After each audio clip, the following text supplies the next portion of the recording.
Good afternoon, everyone. Thank you, Javier, for the introduction and the invitation. For me, it's a real honor to be here talking about simulators for BPH surgery. I do have a conflict of interest regarding to this talk. I am one of the founders of ILUTS25 company, like Javier said before, the company that created prostate model simulator, one of the simulators we are going to talk about. Well, I would like to start by noting that BPH surgery is one of the hardest procedures to learn in endurology. We will talk more about this, but the question is no longer is simulation is useful, actually is which simulator works best for our centers. As I introduced before, BPH surgery, particularly HOLEP and other enucleation techniques, is highly effective but has one of the longest learning curves in endurology. It is necessary to perform dozens or even hundreds of cases to master.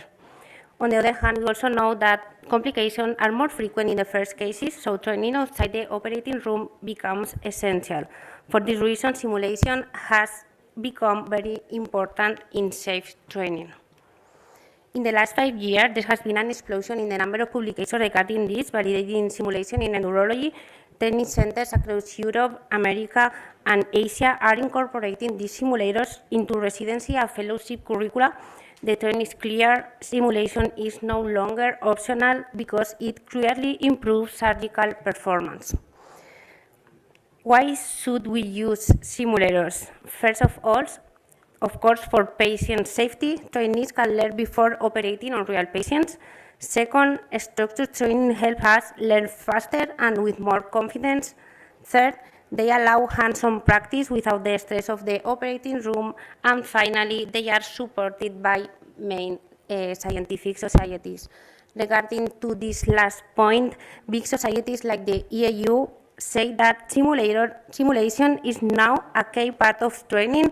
New programs are tested with simulator first, and we can measure time, mistakes, and skills, and results can be compared with real patient outcomes, as you can see in the screen. Here is the main evidence published in the literature. As you can see in the left part of the screen, simulation can shorten the learning curve by about 30 to 40%. It improves safety and gives trainees more confidence, and it reduces operating time in the first 20 cases. In summary, this is a recap of the main benefit of simulators. Some simulators give realistic view, very close to real surgery. They allow safe training with no risk for patients. We can measure skills and see progress of our trainees.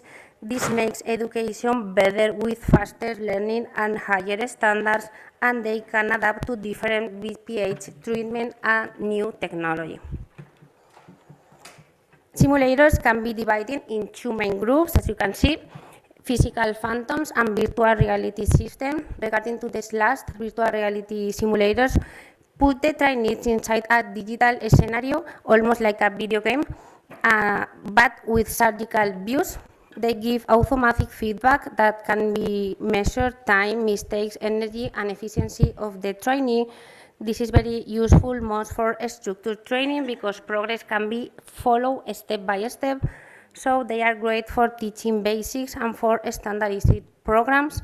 Also, they have been validated by many studies published in the literature and are used in many centers around the world.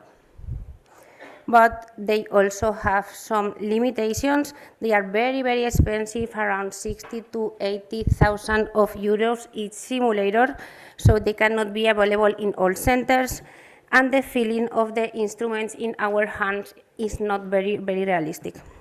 So they are excellent for early training, but not enough alone for advanced surgical skills. Let's move now to physical simulators, physical phantoms. They are synthetic prostate that gives a very realistic feeling when you operate. They are usually more portable and cheaper than virtual ones, but the main limitation of these physical simulators is that they need replacement for the phantoms and they don't provide metrics or automatic feedback. This is the model we created here with Javier Romero at Rojo Clinic prostate model. It is a high-fidelity hydrogel phantom. We created our own hydrogel for a very, very realistic enucleation. It provides very realistic tactile feedback, especially at the capsule and adenoma interface. It works with any type of laser and resectoscope, making it very flexible for training, and it has already been validated and widely used in European workshops. Prostasim is small, as you can see, and portable, so it can be used in any operation room, in any operation room, or even in small spaces. It gives very realistic feedback. Prostate can be replaced, and prices are much more affordable compared to virtual simulators. This is a video when you can see Javier Romero operating one of our simulators. You can see the interaction with the laser and the tissue is very realistic. Sorry.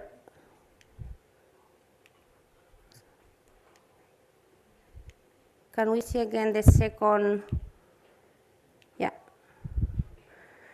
An important feature of this simulator is the clear tissue plane between the adenoma and the capsule, which makes the simulation very close to real surgery. One problem with our simulation with this model is that it's not currently adapted for morcellation and has not yet been validated for other surgical techniques such as transuretal resection of the prostate or ITIN.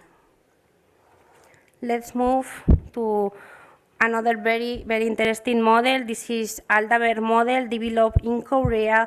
This is it comes in two versions, a compact version and a pelvic version. Both are designed to reproduce realistic anatomy and allow different training scenarios. One of the main strengths of this model is its versatility because it allows training for different BPH procedures like transuretal resection of the prostate or all the nucleation techniques or even urolift. It also has variable volumes. As you can see in the screen, small, medium, and high volume prostate. The limitation of this phantom are that it does not really reproduce different anatomical planes. There is just one plane. The cost of the model and its use can be high, and customer service is difficult because it's a Korean model, so the website does not work very well from here, from Spain and from Europe. Let's move to other phantom. This is the Endouro phantom developed in Germany. It was designed to train endourological procedures and also to test and demonstrate new instrument. The model is portable. It comes in a case, and it allows realistic training in different endouro procedures like cystoscopy, ureteroscopy, and also BPH surgeries. It has been used in research and in structured learning programs in Europe, like UREP program. This model is made with high-quality European standards. It can be used,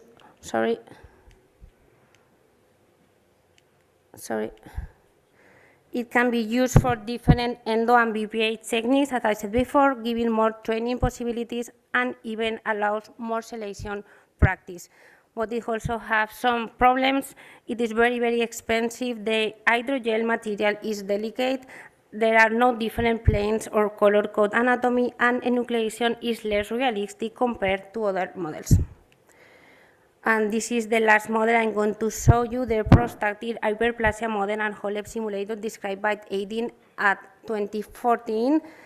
It is a plastic box when you can place different prostate insert. Its insert has two lowers, the adenoma inside and the capsula outside.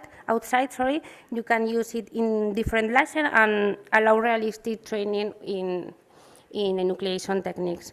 The main strong points are that it gives a very realistic feeling with the laser when you operating and has positive validation results in different published studies. On the other hand, it is limited to one technique, just HOLEP technique, and there is no anatomical variability. The material wears out with use, and the box is big, heavy, and as you can see in the screen, the price is very high also. To conclude, simulators are a key element in BPH training, and we should integrate them as an essential tool to improve skills to ensure a safer surgery. The best simulator is the one that fits your center's need. In my opinion, if you only want to train residents or fellowship in basic skill, a physical phantom might be enough and is more realistic than virtual ones. But if you want to achieve full structure curricula with feedback, virtual reality simulators could be better option. Thank you very much.